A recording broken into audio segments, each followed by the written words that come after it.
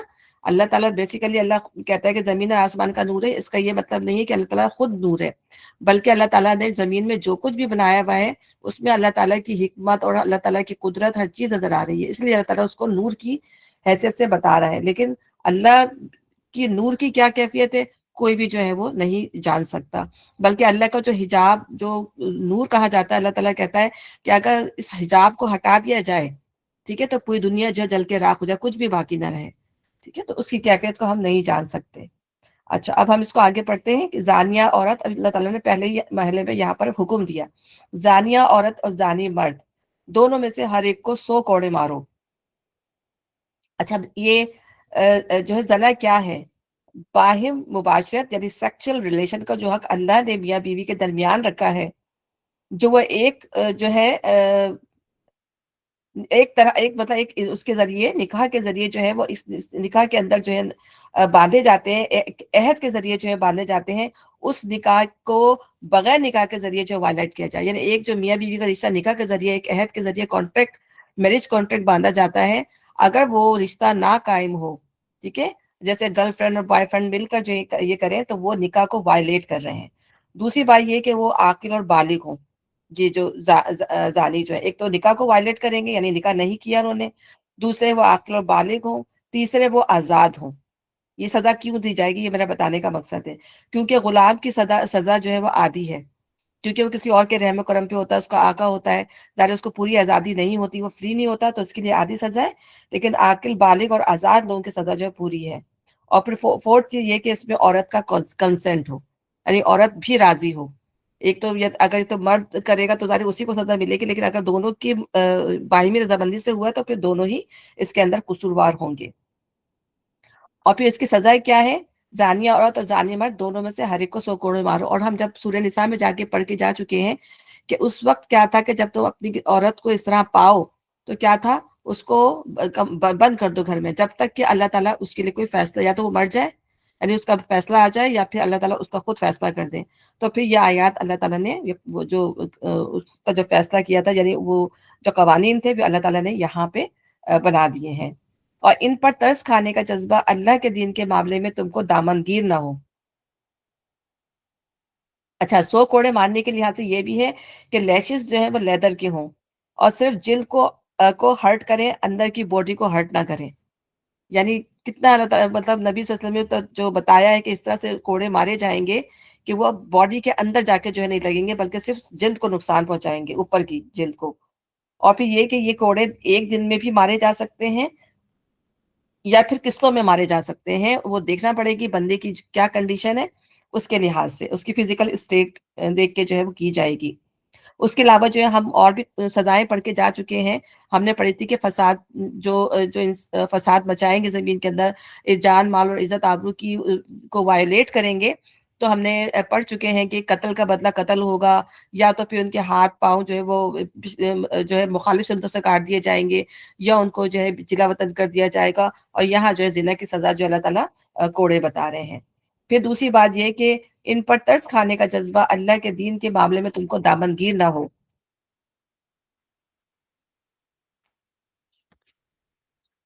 اگر تم اللہ پر اور روز آخرت پر ایمان رکھتے ہو، اور ان کو سزا دیتے وقت اہل ایمان کا ایک گروہ جو ہے وہ موجود رہے، یعنی قیامت نبی صلی اللہ علیہ وسلم نے فرمایا ہے کہ قیامت کے روز ایک حاکم لایا جائے گا جس نے حد میں سے ایک کوڑا کم کر دیا تھا، پوچھا جائے گا یہ حرکت تو نے کیوں کی تھی، وہ عرض کرے گا آپ کے بندوں پر رحم کھا کر۔ ارشاد ہوگا اچھا تو ان کے حق میں مجھ سے زیادہ رحیم تھا؟ پھر حکم ہوگا لے جاؤ اسے دوزخ میں۔ ایک اور حاکم لایا جائے گا جس نے حد پر ایک کوڑے کا اضافہ کر دیا تھا۔ پوچھا جائے گا تو نے یہ کس لیے کیا تھا؟ وہ عرض کرے گا تاکہ لوگ آپ کی نافرمانیوں سے باز رہیں۔ ارشاد ہوگا اچھا تو ان کے معاملے میں مجھ سے زیادہ حکیم تھا، پھر حکم ہوگا لے جاؤ اسے دوزخ میں۔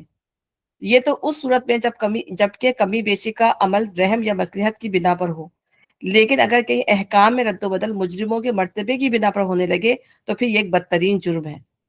حضرت عائشہ کی روایت ہے کہ نبی صلی اللہ علیہ وسلم نے خطبے میں فرمایا، لوگوں تم میں سے جو امتیں گزری ہیں وہ ہلاک ہو گئیں اس لیے کہ جب ان میں کوئی عزت والا چوری کرتا تو وہ اسے چھوڑ دیتے تھے، اور جب کوئی کمزور آدمی چوری کرتا تو اس پر حد جاری کرتے تھے۔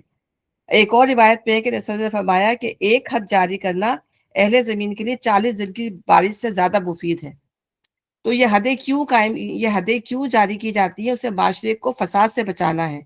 اور ہم پڑھ چکے ہیں کہ مدینے کے اندر جو تھا یہ بہت زیادہ، مدینے میں بھی اور مکے میں بھی پروسٹیوشن کا کاروبار جو تھا بہت زیادہ چل رہا تھا۔ اور یہ جو آپ یہ کہہ لیں کہ جو غلام جو گواری خواتین جو وہ ہوتی تھی لونڈیاں، ان سے جو کہبہ گری کرواتے تھے، پروسٹیوشن کا کام کرواتے تھے اور ان سے پیسہ کماتے تھے اور کہتے تھے تم ہمیں اتنا پیسہ لا کے دو، تو پھر ان کے ساتھ جو ہے صحیح سلوک کرتے تھے ورنہ ان کے ساتھ برا سلوک کرتے تھے۔ تو یہ سارا کاروبار چلی اسی لیے رہا تھا ان کا نا، تو ظاہر جنگوں میں ہاتھ آ جاتی تھی یا وہ خرید لیا کرتے تھے جن کے پاس زیادہ پیسے ہوتے تھے۔ تو ایک آپ سوچ سکتے ہیں کہ کیا اس زمانے کی کیا کیفیت ہوگی، اور ان میں جو ہے یہ احکامات نافذ کرنا کتنا ضروری تھے۔ اگر یہ اب جو آج کل جو ہمارے یہاں مذاق اڑایا جاتا ہے، جو مغرب کے لوگ جو ہیں یا ہمارے ہی سمجھ لو کہ جو بہت زیادہ براڈ مائنڈڈ جو اپنے آپ کو کہتے ہیں، وہ ان قوانین کا مذاق اڑاتے ہیں۔ قرآن کے اندر اتنے زیادہ سخت حکم، لیکن آپ یہ دیکھیں کہ وہ سوسائٹی کیا تھی، اس کے حالات کیا تھے۔ اگر یہ قوانین نہیں رکھتے تو وہ ایک جو خوبصورت سوسائٹی بن گئی تھی وہ کیسے بنتی؟ تو اس کا سدباب کرنے کے لیے یہ قوانین ہونا بہت زیادہ ضروری تھے۔ اور پھر ہم یہ دیکھتے ہیں کہ بہت زیادہ ضرورت ہی پیش نہیں آئی ان تمام قوانین کی۔ چند حالات ہم نے پڑھے، چند چیزیں پڑھی ہیں، اس کے بعد جو خود بخود لوگوں کو جو ہے جیسے چوری کے واقعے کے میں ہاتھ کاٹ دینے کی یا یہ کوڑے مارنے کی، صرف چند دفعہ یہ چیزیں ہوئی ہیں، اس کے بعد جو ہے خود ہی حالات جو ہے بہتر ہوگا۔ سب چیزیں جو اتنی زیادہ اس سے پھیلی ہوئی تھی، جب لوگوں نے دیکھا کہ یہ تو سزا بہت سخت ہے تو لوگ خود بخود جو ہے نکل گئے وہاں سے، مطلب صحیح ہو گیا وہ سب۔ تو ان کو سزا دیتے وقت اہل ایمان کا ایک گروہ جو ہے وہ موجود رہے۔ اور پھر یہ بھی ہے کہ کیوں اللہ تعالیٰ نے کہا کہ اہل ایمان کا ایک گروہ موجود رہے، وہ اس لیے کہ اول یہ کہ مجرم سے زیادتی کا بدلہ لیا جائے، اس کو اس برائی کا مزہ چکھایا جائے جو اس نے کسی دوسرے شخص یا معاشرے کے ساتھ کی تھی۔ دوم یہ کہ اسے اعادہ جرم سے باز رکھا جائے کہ اب وہ دوبارہ جو ہے یہ کام نہیں کرے گا۔ سوم یہ کہ اس کی سزا کو ایک عبرت بنا دیا جائے تاکہ معاشرے میں جو دوسرے لوگ برے میلانات رکھنے والے ہوں ان کے دماغ کا آپریشن ہو جائے اور وہ اس طرح کے کسی جرم کی جرت نہ کرے۔ یعنی ایسے اس قسم کے جو جی کوئی کچھ کہہ رہا ہے شاید۔ ہاں جی صدا، السلام علیکم۔ جی وعلیکم السلام، جی صدا۔ میرا اس وقت یعنی رجم کی جو سزا تھی وہ اب ختم ہو چکی ہے، اب یہ کوڑے مارنے کی سزا کا حکم ہے، وہ قرآن رجم کی میں سزا یہی ہے، ہی ہاں قرآن میں اب رجم کی سزا قرآن کے اندر، کیونکہ بعض ابھی بھی اسکالرس کہتے ہیں کہ یہ رجم کی سزا جو ہے ابھی بھی، لیکن یہ رجم کی سزا جو تھی جو ہے ختم کر دی گئی تھی، مطلب اب یہ منسوخ ہو گئی ہے، صرف جو ہے کوڑوں کی سزا ہی ہے۔ لیکن ابھی بھی کچھ جو اسکالرز ہیں وہ ابھی بھی یہی کہتے ہیں کہ رجم کی سزا دی جائے گی، لیکن زیادہ تر اسکالر یہی کہتے ہیں کہ رجم کی سزا جو ہے وہ ختم ہو گئی ہے، کیونکہ قرآن کے اندر جو قوانین فائنل ہیں، جو قرآن کے اندر قوانین اب آ گئے ہیں نا وہ فائنل ہیں، کیونکہ جی میں نے میری نالج کے مطابق بھی میں نے یہی پڑھا ہے کہ جو سورہ نور میں حکم آیا ہے اب کوڑوں کا، تو رجم کی سزا اب جو ہے نا ختم کر دی گئی ہے، ہاں اسی لوگ لیے ابھی یہ نہیں، حکم ہے۔ لیکن بعض اسکالر ابھی بھی پرسسٹ کرتے ہیں، بلکہ یہ مودودی صاحب ہیں انہوں نے بھی پرسسٹ کیا اس بات کے اوپر کہ رجم کی سزا دی جائے گی۔ دیکھیں رجم کی سزا یہ کوڑوں کی سزا ہے، رجم کی سزا موت ہے، یعنی اسٹوننگ کرنا، کہ بندے کو جو ہے دفنا دیا جاتا ہے، صرف اس کے جو ہے سر نظر آتا ہے صرف، اور اس کو پھر اسٹوننگ کر کر کے مار دیا جاتا ہے۔ آپ دیکھیں یہ کوڑوں سے زیادہ اذیت ناک سزا ہے، جی تو جی اگر وہ اتنی تو زیادہ اتنی سخت سزا اذیتناک ہے۔ ہوتی تو اللہ قرآن میں ضرور اس کو بیان کرتے، ٹھیک ہے نا؟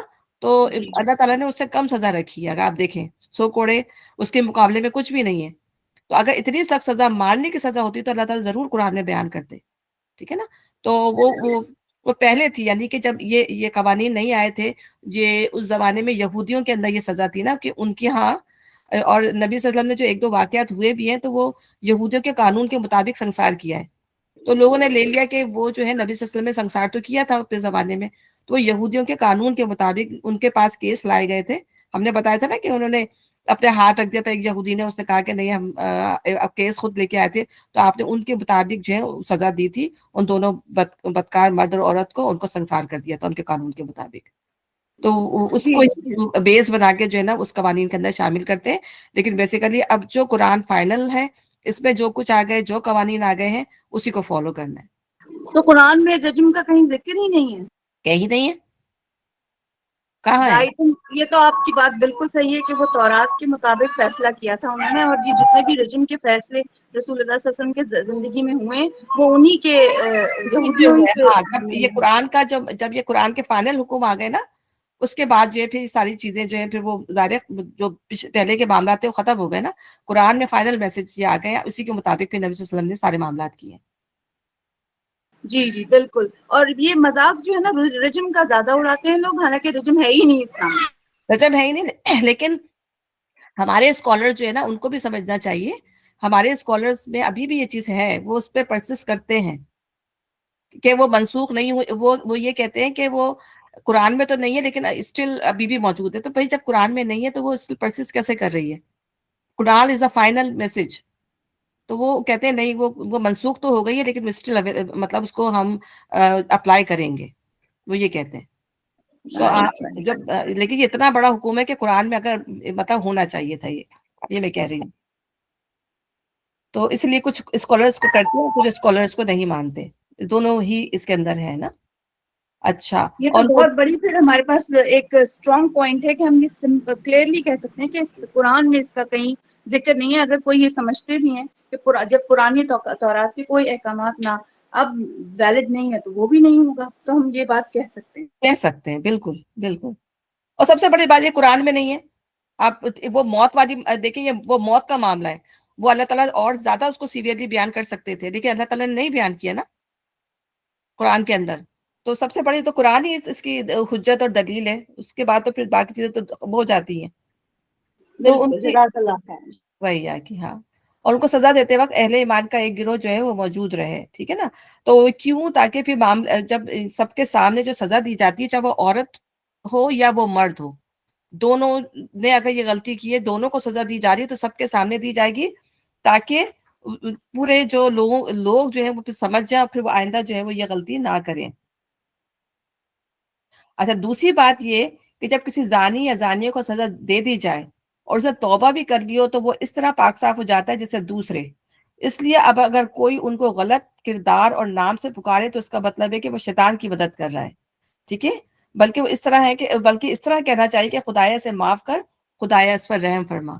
یعنی ہمارے یہاں اگر اس طرح کوئی معاملہ ہو جائے، یا نبی صلی اللہ علیہ وسلم کے زمانے میں بھی ایسے معاملات ہوئے اور جو ہے ان کو جب سزا دی گئی تو لوگوں نے ان کے پاس کیا کہا، برے ناموں سے ان کو یاد کرنا شروع کیا. تو نبی صلی اللہ علیہ وسلم نے جو ہے کہا کہ اس طرح نہیں بولو.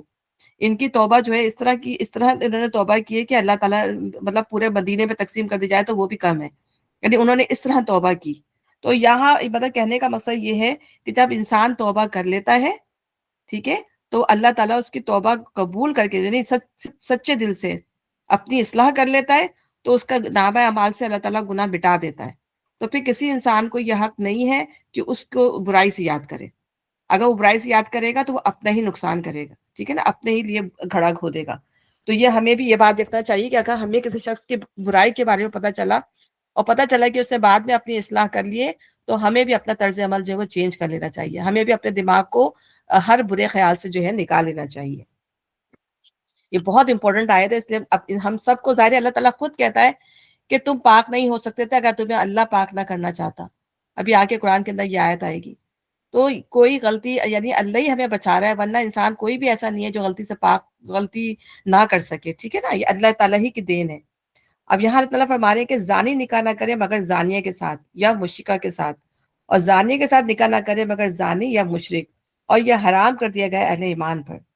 یعنی یہاں پر اس زانی کا ذکر نہیں ہے جس نے سزا بھی بھگت لی اور جس نے توبہ بھی کر لی. یہ غیر تائب والوں کی بات ہے جو توبہ نہیں کرتے، ٹھیک ہے نا. تو جو غیر تائب زانی ہے اور غیر تائب زانیہ ہیں وہ آپس میں ایک دوسرے کو مطلب یہ خراب لوگ ہیں نا تو آپس میں ایک دوسرے سے نکاح کریں یا پھر مشرکہ کے ساتھ کیونکہ وہ نجس ہے، ٹھیک ہے، اور یہ حرام کر دیا گیا اہل ایمان پر، یعنی عادی مجرم، اللہ تعالیٰ نے کہا ہے کہ جو عادی مجرم ہوں گے وہ نیک خصلت لوگوں کے ساتھ شادی نہیں کریں گے، چاہے وہ مرد ہو چاہے وہ عورت ہو، وہ اس حکم میں شامل ہیں۔ اور جو لوگ پاک دامن عورتوں پر تہمت لگائیں پھر 4 گواہ لے کر نہ آئیں ان کو 80 کوڑے مارو اور ان کی شہادت کبھی قبول نہ کرو۔ یہ دوسری سزا ہے قذف کی، اس کو قذف کی سزا کہی جاتی ہے۔ یہ وہ ان لوگوں کو دی جائے گی جو مطلب الزام لگائیں گے، بہتان لگائیں گے اور گواہ بھی لے کر نہیں آئیں گے، کیونکہ اس کی جو گواہ لانے والی کیفیت ہے نا وہ 4 گواہ۔ دیکھیں اس کو جو زنا کا جو عمل ہوتا ہے ظاہر چھپ کے کیا جاتا ہے ایک تو، دوسری بات یہ کہ اتنے گواہ کہاں سے لائے گا، کیونکہ اس پروسیس کو پورا دیکھنا جو ہوتے ہوئے، مطلب میں کلیئرلی بات کر رہی ہوں، تو اس کو دیکھ جب تک نہیں دیکھ لے گا نا اس عمل کو، اس وقت تک اس کو گواہ تسلیم نہیں کیا جائے گا۔ اور ایسا آپ دیکھیں کون کر سکتا ہے، سب کے سامنے اتنے لوگ محفل کے سامنے کوئی اس طرح نہیں کر سکتا، ٹھیک ہے نا۔ تو گواہ لانا جو ہے وہ آسان، اللہ تعالیٰ نے جو یہ سزا رکھی ہے اتنی سخت، تو اس کے لیے اللہ نے کنڈیشن بھی بڑی سخت رکھی ہے کہ گواہ لاؤ گے، 4 گواہ دینے پڑیں گے، پھر اس پہ حد قائم کی جائے گی۔ اگر گواہ ایک بھی گواہ کم ہوا، فرض کیا 3 بھی لے آیا، ایک بھی گواہ کم ہوا تو اس پر حد قائم نہیں کی جائے گی۔ تو آپ یہ دیکھیں کہ کتنا مشکل ہوا ہوگا لوگوں کو اگر اس طرح کے واقعات اول تو بہت مشکل سے ہی ملے ہوں گے، ظاہر سی بات ہے۔ اور جو ہم نے واقعات اس کے اندر جو پڑھے ہیں یہ وہ واقعات ہیں جس میں لوگوں نے آ کے خود اقرار کیا ہے۔ انہوں نے ایک خاتون تھی ایک مرد تھے، انہوں نے خود اقرار کیا تھا کہ ہم سے یہ غلط کام ہو گیا، حالانکہ نبی صلی اللہ علیہ وسلم نے بڑی کوشش کی کہ کسی طرح ٹال دیں، یہ مطلب اقرار نہ کریں اس چیز کا، لیکن وہ دل پہ کہتے ہیں نا کہ دل پہ جب جو مومن ہوتا ہے اس کے دل پہ ایک بوجھ ہوتا ہے کہ مجھ سے یہ غلط کام ہو گیا، اور انہوں نے بار بار آ کے جب ایسا کیا تو پھر نبی صلی اللہ علیہ وسلم نے پھر جو ہے ان کو سزائیں دی، ٹھیک ہے نا۔ تو جو لوگ پاک دامن عورتوں پر تہمت لگائیں پھر 4 گواہ لے کر نہ آئے ان کو 80 کوڑے مارو، کتنی سخت سزا ہے ان کی بھی، اور ان کی شہادت کبھی قبول نہ کرو، وہ خود ہی فاسق کے سوائے ان لوگوں کے جو اس حرکت کے بعد تائب ہو جائیں اور اصلاح کر لیں، پھر ان کو سزا دی جائے گی، وہ توبہ کر لیں گے اپنی اصلاح کر لیں گے تو اللہ ضرور ان کے حق میں غفور الرحیم ہے، ٹھیک ہے نا، اللہ تعالیٰ پہ معاف کرنے والا ہے۔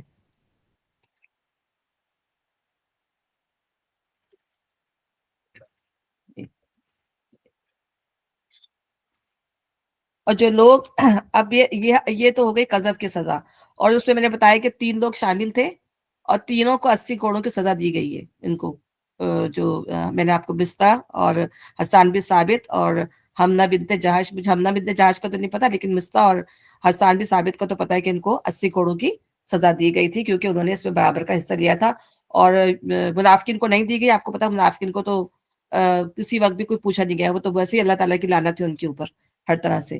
تو اس وقت لیکن یہ کہ مسلمانوں کو یہ سارے جو حکم ہے یہ مسلمانوں کے لیے، مومنوں کے لیے، تاکہ اللہ تعالیٰ اس دنیا میں سے بھی ان کو جو ہے پاک اور صاف کر دے۔ اور جو لوگ اپنے بیویوں پر الزام لگائیں اور ان کے پاس خود ان کے اپنے سوا دوسرے کوئی گواہ نہ ہو تو ان میں سے ایک شخص کی شہادت یہ کہ وہ 4 مرتبہ اللہ کی قسم کھا کر گواہی دے کہ وہ اپنے الزام میں سچا ہے، اور 5ویں بار کہے کہ اس پر اللہ کی لعنت ہو اگر وہ اپنے الزام میں جھوٹا ہو۔ اور عورت سے سزا اس طرح ٹل سکتی ہے کہ وہ 4 مرتبہ اللہ کی قسم کھا کر شہادت دے کہ یہ شخص اپنے الزام میں جھوٹا ہے، 5ویں مرتبہ کہے کہ اس بندی پر اللہ کا غضب ٹوٹے اگر وہ اپنے الزام میں سچا ہو۔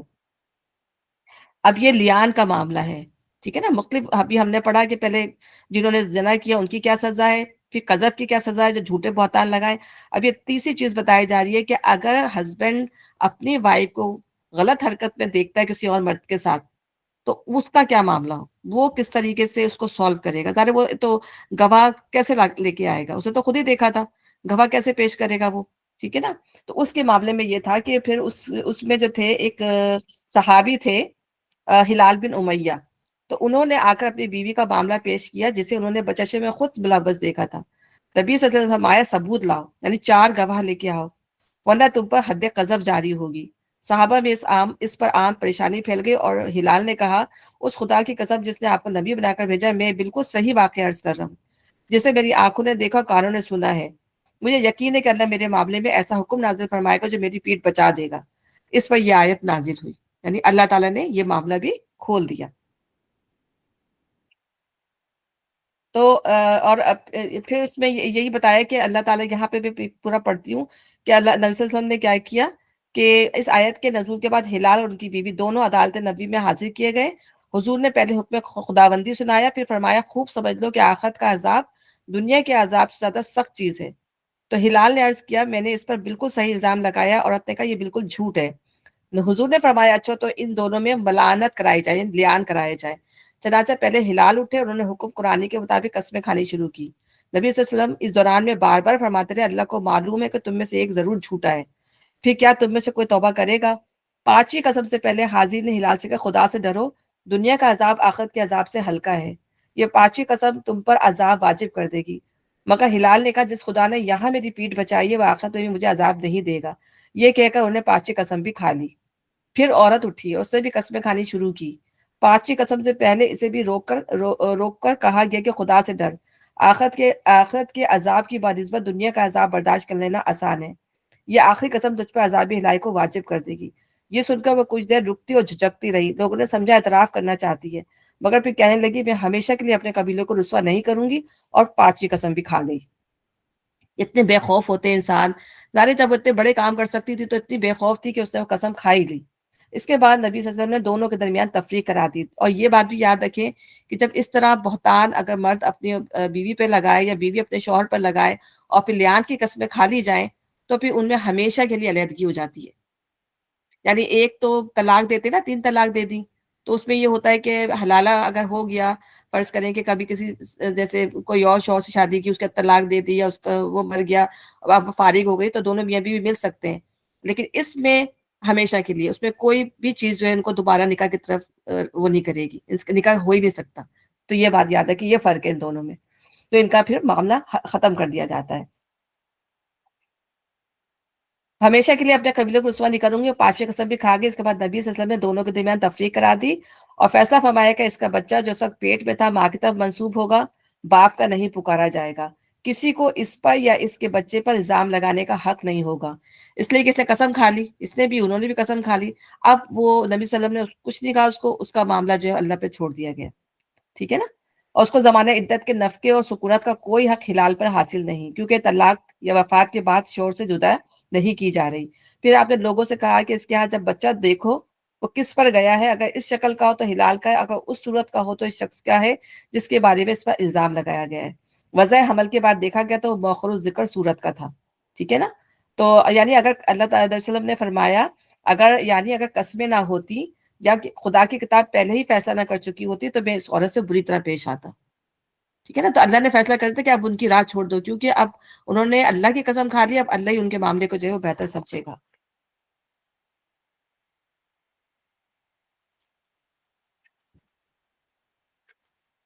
اتنے سادہ پیجز ہے نا، وہ مجھے لپیٹ کرنے میں دیکھنے میں مشکل ہوتی. اچھا یہ ہو گئی.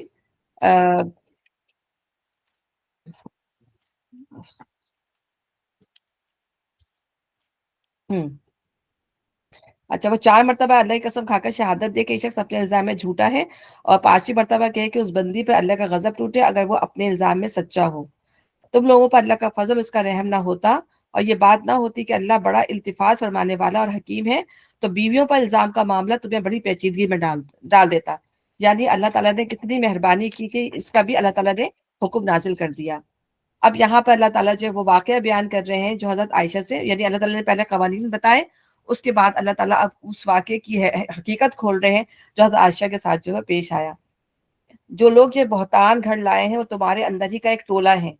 اس واقعے کو اپنے حق میں شر نہ سمجھو، بلکہ یہ بھی تمہارے لیے خیر ہی ہے. جس نے اس میں جتنا حصہ لیا اس نے اتنا ہی گناہ سمیٹا، اور جس شخص نے اس کی ذمہ داری کا بڑا حصہ اپنے سر لیا اس کے لیے تو عذاب عظیم ہے. ٹھیک ہے نا. اشارہ ہے اس الزام کی طرف جو حضرت عائشہ پر لگایا گیا. اس کو افق کے لفظ سے تعبیر کرنا خود اللہ تعالیٰ کی طرف سے اس الزام کی مکمل تردید ہے. افق کے معنی ہے بات کو الٹ دینا، حقیقت کے خلاف کچھ سے کچھ بنا دینا، یعنی جھوٹ اور افطرا کے معنی میں بولا جاتا ہے.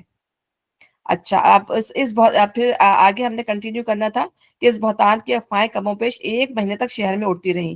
نبی صلی اللہ علیہ وسلم سخت اذیت میں مبتلا رہے، میں روتی رہی، میرے والدین انتہائی پریشانی اور رنج و غم میں مبتلا رہے. آخر کار ایک روز نبی صلی اللہ علیہ وسلم تشریف لائے اور میرے پاس بیٹھے. اس پوری مدت میں آپ کبھی میرے پاس نہ بیٹھے تھے۔ حضرت ابو بکر اور ام رومان جو ان کی والدہ تھی نے محسوس کیا کہ آج کوئی فیصلہ کن بات ہونے والی ہے، اس لیے وہ دونوں بھی پاس آ کر بیٹھ گئے۔ نبی صلی اللہ علیہ وسلم نے فرمایا، عائشہ مجھے تمہارے متعلق یہ خبریں پہنچی ہیں، اگر تم بے گناہ ہو تو امید ہے کہ اللہ تمہاری برات ظاہر فرما دے گا، اور اگر واقعی تم کسی گناہ میں مبتلا ہوئی تو اللہ سے توبہ کرو اور معافی مانگو۔ بندہ جب اپنے گناہ کا معترف ہو کر توبہ کرتا ہے تو اللہ معاف کر دیتا ہے۔ یہ بات سن کے میرے آنسو خشک ہو گئے۔ میں نے اپنے والد سے عرض کیا، آپ رسول اللہ کی بات کا جواب دیں۔ انہوں نے فرمایا، بیٹی میری کچھ سمجھ میں ہی نہیں آتا کیا کہوں۔ میں نے اپنی والدہ سے کہا، آپ ہی کچھ کہیں۔ انہوں نے بھی یہی کہا کہ میں حیران ہوں کیا کہوں۔ اس پر میں بولی، آپ لوگوں کے کانوں میں ایک بات پڑ گئی ہے اور دلوں میں بیٹھ چکی ہے۔ اگر میں کہوں کہ میں بے گناہ ہوں اور اللہ گواہ کہ میں بے گناہ ہوں تو آپ لوگ نہ مانیں گے، اور اگر خواہ مخواہ ایک ایسی بات کا اعتراف کروں جو میں نے نہیں کی اور اللہ جانتا ہے کہ میں نے نہیں کی تو آپ لوگ مان لیں گے۔ میں نے اس وقت جو ہے حضرت یعقوب کا نام یاد کرنے کی کوشش کی مگر یاد نہ آیا۔ آخر میں نے کہا، اس حالت میں اس کے سوا اور کیا چاہ رہا ہے کہ وہی بات کہوں جو حضرت یوسف کے والد نے کہی تھی، فصبر جمیل، کہ میں بہت بہترین صبر کروں گی۔ ٹھیک ہے نا؟ پھر اگرچہ یہ بات تو میرے گمان میں بھی نہ تھی کہ میرے حق میں وہی نازل ہوگی جو قیامت تک پڑھی جائے گی۔ میں اپنی ہستی کو اس سے کمتر سمجھتی تھی کہ اللہ خود میری طرف سے بولے، مگر میرا یہ گمان تھا کہ رسول اللہ کوئی خواب دیکھیں گے جس میں اللہ تعالیٰ میری برات ظاہر فرما دے گا۔ یعنی ظاہر اتنی نیک تھی، ظاہر جب انہوں نے غلطی کی نہیں تھی تو انہیں یہ یقین تھا کہ اللہ تعالیٰ اتنی دیر آزمائش میں نہیں رکھے گا، کوئی نہ کوئی فیصلہ اللہ تعالیٰ جو ہے میرے حق میں جو ہے نازل کر دے گا۔ اتنے میں یکجک حضور پر وہ کیفیت طاری ہو گئی جو وہی نازل ہوتے وقت ہوا کرتی ہے، حتیٰ کہ سخت جاڑے کے زمانے میں بھی موتی کی طرح آپ کے چہرے سے پسینے کے قطرے ٹپکنے لگے۔ ہم سب خاموش ہو گئے، میں تو بالکل بے خوف تھی، مگر میرے والدین کا حال یہ تھا کہ کاٹو تو بدن میں لہو نہیں۔ دیکھیں آپ یہ دیکھیں کہ یہ وہ زمانہ تھا، وہ قبائلی سسٹم تھا۔ ٹھیک ہے نا؟ میں نے آپ کو بتایا کہ وہاں جہالت زیادہ تھی۔ جیسے ہمارا ایک شہر کا نظام ہوتا ہے، ایک دیہات کا جو ہے نظام ہوتا ہے، تو آپ دیکھیں گے کہ جو دیہات اور گاؤں میں یہ چیزیں ہوتی ہیں تو وہاں پہ لوگ بہت جلدی ان چیزوں کو نا ایکسیپٹ کر لیتے ہیں، بغیر وہ کیے ہوئے ایک دوسرے کو، مطلب آپ یہ کہیں کہ ٹرسٹ کیے ہوئے نا۔ تو وہی حال ان کا بھی تھا کہ ان کے اندر جو تھی ابھی ان کی ٹریننگ ہو رہی تھی، ابھی وہ سارے نئے نئے مسلمان ہوئے تھے، مدینے میں آئے تھے، تو ان کی ابھی ٹریننگ ہو رہی تھی، اور یہ چیزیں اسی سکھانے کے لیے یہ چیزیں اللہ تعالیٰ نے جو ہونے دی۔ پورے مہینے کیا کچھ نہیں ہوا ہوگا، پورا مہینہ بہت بڑی بات ہوتی ہے۔ تو اللہ تعالیٰ دیکھنا چاہتا تھا کہ یہ چیزیں کہاں تک جا کے رکیں گی، کون افواہیں پھیلا رہا ہے، کون بدگمانی دل کے اندر پال رہا ہے، کس کے دل میں کیا بات آئی۔ تو اسی لحاظ سے اللہ تعالیٰ نے قوانین جو ہے وہ بتائے۔ تو یہی کیفیت یہاں بھی تھی۔ اب سب وہاں پہ وہ لوگ بھی ڈر رہے تھے، حتیٰ کہ وہ تو کاٹو تو بدن میں لہو نہیں، وہ ڈر رہے تھے کہ دیکھیے اللہ کیا حقیقت کھولتا ہے۔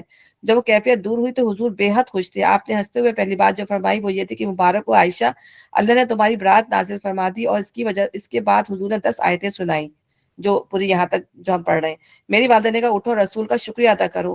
میں نے کہا، میں نہ ان کا شکریہ ادا کروں گی نہ آپ دونوں کا، بلکہ اللہ کا شکر کرتی ہوں جس نے میری برات نازل فرمائی۔ بے شک، ٹھیک ہے نا، آپ لوگوں نے اس بہتان کا انکار تک نہیں کیا۔ یعنی انکار تک سے مراد یہ تھا کہ وہ سب ششو پنج میں مبتلا تھے لوگ، اتنی زیادہ یہ چیز پھیل گئی تھی پورے اس کے اندر، جو دل میں تو وہ صحیح تھے لیکن پھر بھی ایک شک کی کیفیت جیسے نا نہیں بھی کہتے کہتے بھی ان کے دلوں میں بھی آ گئی تھی۔ حالانکہ نبی صلی اللہ علیہ وسلم کے دل میں بالکل نہیں تھی، لیکن وہ اپنے لوگوں سے پریشان تھے جو ارد گرد جو لوگوں نے جو ہے نا بہتان جو بنایا ہوا تھا۔ اچھا، اس کو اللہ تعالیٰ کہہ رہے ہیں اپنے حق میں شر نہ سمجھو، بلکہ یہ بھی تمہارے حق میں جو ہے وہ خیر ہی ہے۔ بعض دفعہ ہم یہ پڑھتے ہیں کہ بعض دفعہ شر سے بھی خیر نکلتا ہے، کیونکہ کفار اور منافقین مسلمانوں کو جنگی اور اخلاقی طور پر شکست نہیں دے پا رہے تھے، اور اسلام دن بدن پھیلتا جا رہا تھا، تو انہوں نے مسلمانوں کے اخلاق و کردار پر ضرب لگا کر ان کو نیچا دکھانے کی کوشش کی۔ تو اس موقع پر ایک طرف نبی صلی اللہ علیہ وسلم نے، دوسری طرف حضرت ابوبکر ان کے خاندان والوں نے، اور تیسری طرف عام اہل ایمان نے جو طرز عمل اختیار کیا، اس سے یہ بات روز روشنی کی طرح ثابت ہو گئی کہ لوگ برائی سے کس قدر پاک، کیسے ضابط و متحمل، کیسے انصاف پسند اور کس درجے کریم النفس واقع ہوئے ہیں۔